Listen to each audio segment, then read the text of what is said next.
दुनिया के नक्शे में बने रहना चाहता है या इतिहास में दफन होना चाहता है? पाकिस्तान को ये धमकियां देने वाले थल सेना प्रमुख जनरल उपेंद्र द्विवेदी इन दिनों अपने स्ट्रिक्ट मिलिट्री स्टाइल सोसाइटी और यूथ पर दिए विचारों को लेकर सुर्खियों में हैं।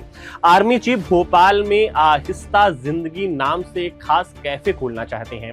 ऐसा कैफे जहां लोग सिर्फ काफी पीने नहीं आएंगे बल्कि तनाव से बाहर निकलने, धीरे चलना सीखने और जिंदगी को महसूस करने आएंगे।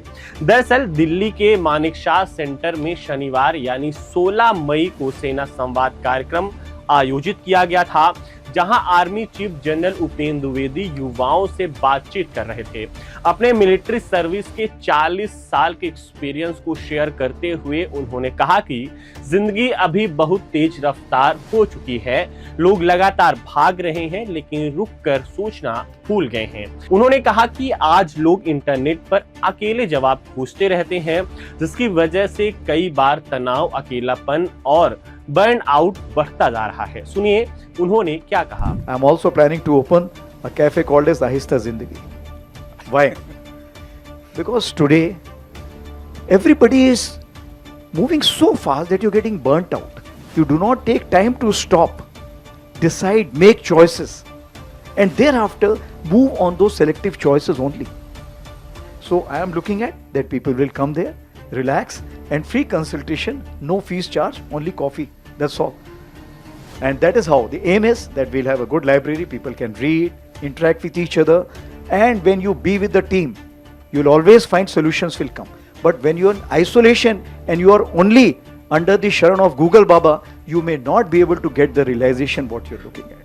Thank you. मतलब साफ है, ये कैफे सिर्फ बिजनेस नहीं होगा बल्कि लोगों को मानसिक रूप से बेहतर बनाने की कोशिश होगी।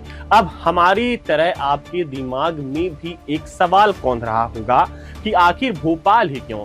तो ऐसा है कि मध्य प्रदेश जनरल उपेंद्र द्विवेदी का होम स्टेट है। दूसरी बात ये हो सकती है कि भोपाल को झीलों की नगरी कहा जाता है। यह शहर अपनी शांति, संस्कृति और संतुलित जीवन शैली के लिए जाना जाता है। ऐसे में आहिस्ता जिंदगी जैसा कॉन्सेप्ट भोपाल की पहचान से भी मेल खाता है। जनरल द्विवेदी ने यह भी कहा कि मध्य प्रदेश के आदिवासी गांवों से पलायन रोकने की दिशा में भी काम करना चाहते हैं। यानी सेना प्रमुख अब सिर्फ सीमा सुरक्षा तक सीमित नहीं रहना चाहते बल्कि समाज से जुड़े मुद्दों पर भी योगदान देना चाहते हैं। आर्मी चीफ ने करीब 40 मिनट के इंटरव्यू में युवाओं को लेकर भी बड़ी बात कही।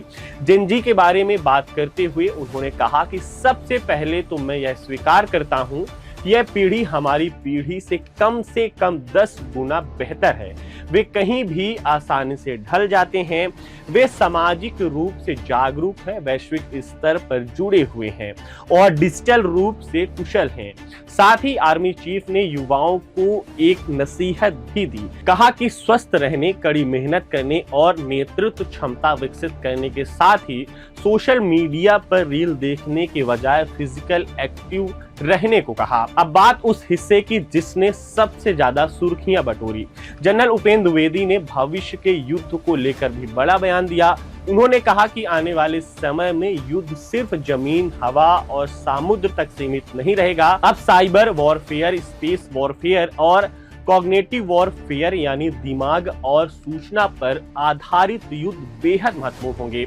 उन्होंने कहा कि आर्टिफिशियल इंटेलिजेंस यानी एआई और क्वांटम टेक्नोलॉजी आने वाले युद्धों की दिशा तय करेंगे। उन्होंने युवाओं से कहा कि हमारी पीढ़ी एआई की परिभाषा जानती है लेकिन आपकी पीढ़ी उसका इस्तेमाल करना जानती है।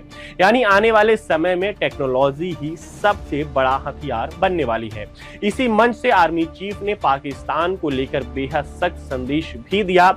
उन्होंने साफ शब्दों में कहा कि पाकिस्तान को तय करना होगा कि उसे भूगोल का हिस्सा बने रहना है या इतिहास का हिस्सा बनना है। दरअसल यह बयान ऑपरेशन सिंदूर की पहली वर्षगांठ के मौके पर आया। पिछले साल 7 मई को पहलगाम में हुए आतंकी हमले के बाद भारत ने ऑपरेशन सिंदूर शुरू किया था। भारतीय सेना ने पाकिस्तान और पीओके में मौजूद आतंकी ठिकानों पर सटीक कार्रवाई की थी। करीब 88 घंटे तक दोनों देशों के बीच तनाव की स्थिति रही, लेकिन भारतीय सेना ने हर हमले का जवाब मजबूती से दिया। जनरल द्विवेदी ने कहा कि अगर भविष्य में ऐसी स्थिति दोबारा बनती है तो भारतीय सेना पहले से ज्यादा मजबूत और तेज जवाब देने के लिए पूरी तरह तैयार है। उन्होंने ये भी साफ किया कि भारत शांति चाहता है, लेकिन आतंकवाद बिल्कुल बर्दाश्त नहीं करेगा। फिलहाल के लिए इतना ही, फिर मिलते हैं किसी और टॉपिक के साथ। शुक्रिया।